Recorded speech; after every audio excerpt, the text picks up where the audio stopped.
पूरी दुनिया में 204 देश हैं। दुनिया के इन सभी देशों में अमेरिका, ऑस्ट्रेलिया, रूस और चीन जैसे बड़े देश भी हैं जो पूरी दुनिया के आधे भूभाग पर राज करते हैं और आधे भूभाग पर बाकी बचे 200 देश स्थित हैं। इन 200 देशों में कुछ तो इतने छोटे हैं कि उन्हें दुनिया के नक्शे पर ढूंढना भी मुश्किल है। बेहद कम जनसंख्या और कम क्षेत्रफल होने के बावजूद ये देश पूरी तरह स्वतंत्र और सुखी हैं। दुनिया के इन सबसे छोटे देशों में ज्यादातर के पास अपनी सेना भी नहीं है, फिर भी उन्हें किसी से कोई खतरा नहीं है। आइए इस वीडियो के माध्यम से जानते हैं कि दुनिया के वो सबसे छोटे देश कौन से हैं। दुनिया के सबसे छोटे देशों में सबसे पहले हम बात करते हैं इस छोटे से देश की जिसका नाम है पलाऊ। प्रशांत महासागर में स्थित इस देश का आधिकारिक नाम पलाऊ गणराज्य है। फिलीपींस और जापान इसके पड़ोसी देश हैं। नेगेरुलमुड इस देश की राजधानी है। यहाँ की राजभाषा अंग्रेजी और पलायून है और कहीं कहीं जापानी भाषा का भी प्रयोग क्षेत्रीय भाषा के तौर पर किया जाता है। इस देश का कुल क्षेत्रफल 459 वर्ग किलोमीटर है, जबकि आबादी 20,000 के करीब है। पलाऊ देश के पास अपनी सेना नहीं है, वह केवल पुलिस वालों पर ही निर्भर है। 1983 में अमेरिका के साथ हुए समझौते के अनुसार अमेरिका पलाऊ को हर तरह से सुरक्षा प्रदान करेगा और आज भी यह देश बिना सेना के सुखद जिंदगी जी रहा है। और एक खास बात यह है कि आज तक इस देश पर किसी भी प्रकार की बड़ी विपदा या हमला नहीं हुआ। चलिए अब बात करते हैं सेशेल्स नाम के इस छोटे से देश की। सेशेल्स दुनिया के सबसे छोटे देशों में से एक है। यह देश हिंद महासागर में स्थित है। आधिकारिक तौर पर इस देश को सेशेल्स रिपब्लिक कहा जाता है। इस देश की आबादी अफ्रीकी महाद्वीप के अन्य देशों में सबसे कम है। विक्टोरिया इस देश की राजधानी है। यहाँ की राजभाषा अंग्रेजी है। 451 वर्ग किलोमीटर के क्षेत्रफल में फैले इस देश की कुल जनसंख्या तकरीबन 80,699 है। चलिए अब बात करते हैं एंटीगुआ एंड बारबुडा की। एंटीगुआ एंड बारबुडा भले ही छोटे देश हो, लेकिन अंतर्राष्ट्रीय स्तर पर इस देश ने एक अलग पहचान बनाई है। बहुत कम समय में इस देश ने अपनी अर्थव्यवस्था को इतना मजबूत किया है कि 2 दशक पहले 70% गरीबों वाला यह देश पूरी तरह गरीबी से मुक्त हो चुका है। इस देश की राजधानी और मुख्य उपनगर सेंट जोन्स है। यहाँ की जनसंख्या 81,799 के करीब है। यहाँ की मुख्य भाषा अंग्रेजी है। चलिए अब बात करते हैं बारबाडोस नाम के इस छोटे से देश की। यह देश प्रशांत महासागर के कैरिबियन द्वीप पर स्थित है। कहा जाता है कि यह देश गुलामों की वजह से आबाद हुआ था। 19वीं सदी की शुरुआत में अंग्रेज यहाँ भारत और अफ्रीका से गुलामों को लेकर आए थे और आज ये देश पूरी तरह उन्हीं गुलामों के वंशजों का हो चुका है। महज 430 वर्ग किलोमीटर में फैले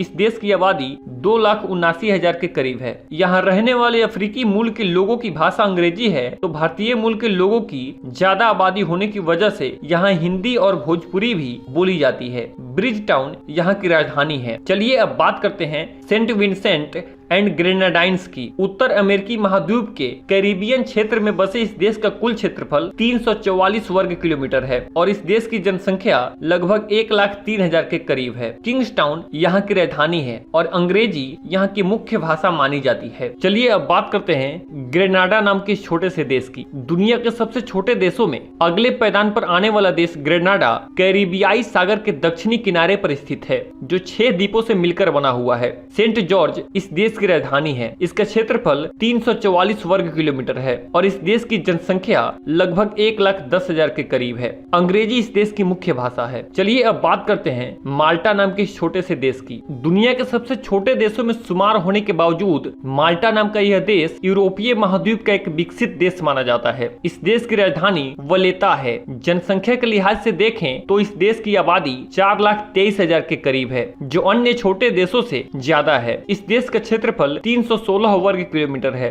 माल्टाई यहाँ की मुख्य भाषा है। इस देश की इकोनॉमी का बड़ा हिस्सा टूरिज्म पर आधारित है। चलिए अब बात करते हैं मालदीव की। इस देश की गिनती भले ही दुनिया के छोटे देशों में होती है, लेकिन यह देश पर्यटन के लिहाज से दुनिया के प्रसिद्ध देशों में गिना जाता है। हिंद महासागर में स्थित होने की वजह से इस देश को हिंद महासागर का मोती भी कहा जाता है। वैसे तो यह देश जनसंख्या और क्षेत्रफल के हिसाब से एशिया का सबसे छोटा देश माना जाता है। माले इस देश की राजधानी है। 298 वर्ग किलोमीटर में फैले इस देश की कुल आबादी 3,45,000 के करीब है। चलिए अब बात करते हैं मार्शल आइलैंड नाम के इस छोटे से देश की, जो एक टापू पर बसा हुआ है। अटलांटिक महासागर में स्थित यह देश भी विश्व के सबसे छोटे देशों में शामिल है। इस देश की राजधानी मजूरो है। इस देश की सुरक्षा का जिम्मा अमेरिका के पास है। इसके पड़ोस में नारू और किरिबाती नामक देश बसते हैं। इसका क्षेत्रफल केवल 181 वर्ग किलोमीटर है और जनसंख्या 52,000 के करीब है। मार्शल आइलैंड 1983 में स्वतंत्र हो चुका है, लेकिन आज भी इसे अमेरिका का ही हिस्सा माना जाता है। मार्शल आइलैंड की भी अपनी कोई सेना नहीं है। अगर कभी भी इस आइलैंड पे हमला या कोई आपदा आती है तो अमेरिकी सेना ही इस देश की सुरक्षा करेगी। चलिए अब बात करते हैं दुनिया के अगले सबसे छोटे देश की, जिसका नाम है लिक्टनस्टीन। पश्चिमी यूरोप में स्थित यह देश भी दुनिया के सबसे छोटे देशों में शामिल है। इस देश की सीमाएं स्विट्जरलैंड और ऑस्ट्रिया से मिलती है। केवल 160 वर्ग किलोमीटर क्षेत्रफल में फैले इस देश की जनसंख्या करीब 37,000 के आसपास है। इस देश की राजधानी वादुज है और सचान इस देश का सबसे बड़ा और प्रमुख शहर है। यहाँ की प्रमुख भाषा जर्मन है। इस देश के बारे में कहा जाता है कि टैक्स के मामले में यहाँ के लोग बहुत ईमानदार हैं, जिस कारण यहाँ की इकोनॉमी बहुत मजबूत रहती है। यह दुनिया का एकमात्र राष्ट्र है जो पूरी तरह से एल्प्स पर्वतमाला में स्थित है। लिक्टनस्टीन प्रति व्यक्ति आय के मामले में दुनिया का सबसे अमीर देश है। इस देश में जाना थोड़ा मुश्किल है क्योंकि इसकी सीमाओं के भीतर कोई हवाई अड्डा नहीं है। इस देश तक पहुंचने के लिए आपको स्विट्जरलैंड के ज्यूरिख हवाई अड्डे से जाना होगा। चलिए अब बात करते हैं विश्व के अगले सबसे छोटे देश की, जिसका नाम है San Marino. San Marino Europe का सबसे पुराना देश माना जाता है। केवल 61 वर्ग किलोमीटर में फैले इस देश की जनसंख्या मात्र 31,000 है। चलिए अब बात करते हैं अगले सबसे छोटे देश की, जिसका नाम है नौरू। नौरू प्रशांत महासागर में स्थित एक छोटा सा टापू है। साथ ही यह एक स्वतंत्र राष्ट्र भी है। इस देश का क्षेत्रफल मात्र 21 वर्ग किलोमीटर है। यह दुनिया का सबसे छोटा स्वतंत्र गणराज्य देश है, जिसका अपना लिखित संविधान है। साथ ही यह दुनिया का एकमात्र ऐसा राष्ट्र है जिसकी कोई राजधानी नहीं है और इस देश की अपनी कोई सेना भी नहीं है। इस देश की कुल आबादी मात्र 10,000 है। चलिए अब बात करते हैं मोनाको की। वेटिकन सिटी के बाद मोनाको को दुनिया का दूसरा सबसे छोटा देश माना जाता है, क्योंकि यह देश मात्र 2 वर्ग किलोमीटर की सीमा के अंदर ही है। फ्रांस और इटली के बीच समुद्र के किनारे बसे इस छोटे से देश की कुल आबादी 37,000 के करीब है। इस देश का प्रमुख बाजार मांटे कार्ले है और यहाँ की मुख्य भाषा फ्रांसीसी है। बता दे कि समुद्र किनारे बसे होने के कारण यहाँ की अर्थव्यवस्था बहुत अच्छी है। इस देश में दुनिया के किसी भी देश से ज्यादा करोड़पति रहते हैं। यह देश पर्यटन के मामले में भी काफी आगे है। चलिए अब बात करते हैं वेटिकन सिटी की, जो दुनिया के सबसे छोटे देशों में प्रथम स्थान पर आता है। यूरोप में स्थित यह देश दुनिया का सबसे छोटा देश माना जाता है, क्योंकि यह छोटा सा देश आधे से भी कम किलोमीटर के क्षेत्रफल में बसा हुआ है। इस देश को एक आजाद मुल्क के रूप में अंतर्राष्ट्रीय मान्यता मिली है। वेटिकन की अपनी करेंसी तो है ही, साथ ही अपना डाक विभाग, दूतावास, पासपोर्ट केंद्र और अपना अलग रेडियो स्टेशन है। ये जगह दुनिया भर के रोमन कैथोलिक ईसाइयों के लिए सबसे पवित्र स्थान है। इसलिए यहाँ कैथोलिक ईसाइयों के सबसे बड़े धर्म गुरु रहते हैं, जिन्हें पोप कहा जाता है। वर्तमान में यहाँ के पोप हैं पोप फ्रांसिस। इसी वजह से यह देश पूरी दुनिया में काफी प्रसिद्ध है।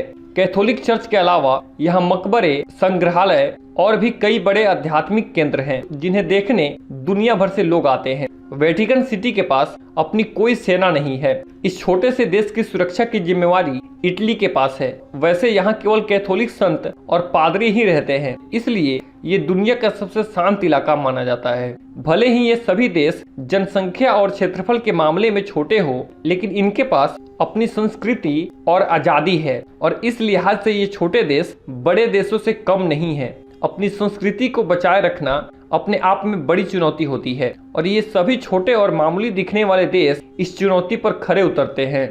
छोटे देशों के पास भविष्य के लिए बड़े सपने हैं, साथ ही उन्हें डर भी है कहीं बड़े देश उन्हें निगल न जाएं, क्योंकि बड़े देशों की महत्वाकांक्षाएं भी बड़ी होती है और जब जब इन बड़े देशों की ये महत्वाकांक्षाएं और बढ़ती हैं, धरती का विनाश ही होता है। ये हम प्रथम और द्वितीय विश्व युद्ध में देख भी चुके हैं। अगर दुनिया को तीसरे विश्व युद्ध से बचाना है तो सभी बड़े और सक्षम राष्ट्रों की जिम्मेवारी है कि वे इन छोटे देशों को साथ लेकर आगे बढ़े और इनके अस्तित्व की रक्षा करें।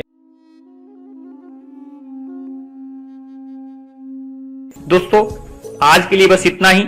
अभी तक अगर आपने हमारे चैनल को सब्सक्राइब नहीं किया है तो प्लीज हमारे चैनल को सब्सक्राइब करें और हमारा हौसला बढ़ाएं, ताकि आगे भी इसी प्रकार की रोचक और रहस्यमयी वीडियो हम आपके लिए लेकर आते रहें। मिलते हैं हम अपनी अगली वीडियो में, तब तक के लिए धन्यवाद।